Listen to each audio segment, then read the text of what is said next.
Hey guys, how's it going? Underground Geek here. What's up? Hanging out at my goat farm with Zach. But so this kind of just hit me in the last couple of videos that we've been talking about DC Dark Knight's Metal.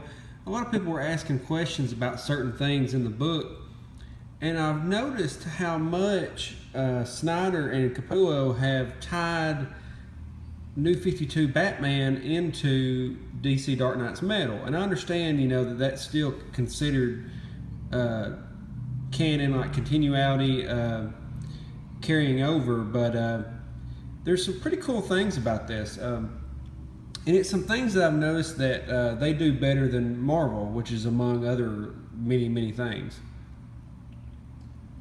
But anyway, what I've noticed is they're tying this together with the new storyline, and they're doing it in a way that makes sense. And I like these little Easter eggs that they throw in there because I'm starting to like this story more and more. And New 52 has pretty much been labeled as the suck. I mean, everybody's labeled them as New 52 is a failure, sales plummeted, blah blah blah, da da da. And what's funny is, they did this, and then they did Rebirth, and Rebirth has just kicked their sales way up. At the same time, Marvel was doing pretty good, and then they launched Civil War 2, and then their sales dipped down. It's kind of like one's doing good, one's doing bad kind of type thing. But it's how you deal with the failures which kind of shows how the company is. And it's funny because, there's a lot of stories in New 52 that are not bad. You have to go look for them, but Batman New 52 so far is not very bad to me. I'm not that far into it, but so far it's been pretty good. I'm like, wow, this makes me want to read it now if I just had more time to read it. And it was also a #1 New York Times bestseller. How about that? Ooh, doesn't matter. It doesn't matter. But anyway, so something that we had talked about in a couple other videos before with other people that I talked to on Twitter is these little Easter eggs on here. And what I'm talking about is things that they've used in this series that they started using right off the bat in Dark Knight's Metal. And just check out these pages. This is awesome. Look at those. Look at the detail in the bad guys. And look, there's Professor Pig. I think they're going to have him in Gotham. There he is. But so Batman's fighting all these guys in Arkham Asylum. I think they're trying to do a prison break, and he kind of figured it out, so he's fighting them. But that's not really what I want to talk about. I want to talk about something later on in the story here. Okay, so we get this very creepy scene. Where's it at? Batman's sitting there, and somebody creeps up behind him. It's the Joker. Yeah, right here it is. Look how creepy that is. Ooh. But anyway, the Joker jumps out of the back, and everybody thinks he's going to attack Batman, but he actually starts fighting with him.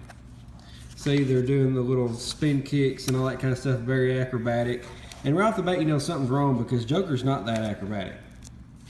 But anyway, so it's funny, they kind of talk about it right here. He says, one more thing. On the CC footage, it almost looks like you're fighting alongside the Joker. Tell me that'd be ridiculous. Well, that'd be ridiculous, Jim. But anyway, so they go back to the Batcave here, and just look how that looks. Pretty awesome, huh? But so Joker shows up, and he's standing with them. They're just talking like normal. And he said, satisfied, impressed. And Dick, take off the EMP mask. So then we know immediately that it's actually Dick Grayson, Nightwing, wearing the mask. And I thought that was pretty fun because if you'll remember in Dark Knight's Metal 2, they were talking about all the different Batmans, and when they chased them down to try to find the real Batman, one of them was Dick Grayson, and he was wearing this mask. So I was like, oh, that's cool. Right off the bat, we've got Easter eggs in there. And that just goes to show you that, they remember what they write, and they try to keep it to where it makes sense. And even Greg Capullo is doing the same style of Batman that he did in the Dark Knight's Metal. It's the same style. So I really like that. It's cool. But yeah, I just want to talk about that a little bit and tell you about the things, how they tie together, and how that makes more sense than some of the stuff Marvel's doing right now. You turn a lemon into lemonade. You know what I mean? Some lemon into lemonade, and you make something good out of something that somebody considered a failure.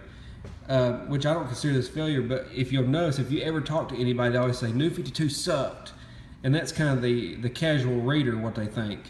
But yeah, tell me guys what you think about this, and tell me what else you've noticed in New 52 compared to Dark Knight's Metal, and what other stories you would suggest for me to read of New 52, because I've just started reading some of them, and I'm trying to catch up without overwhelming myself.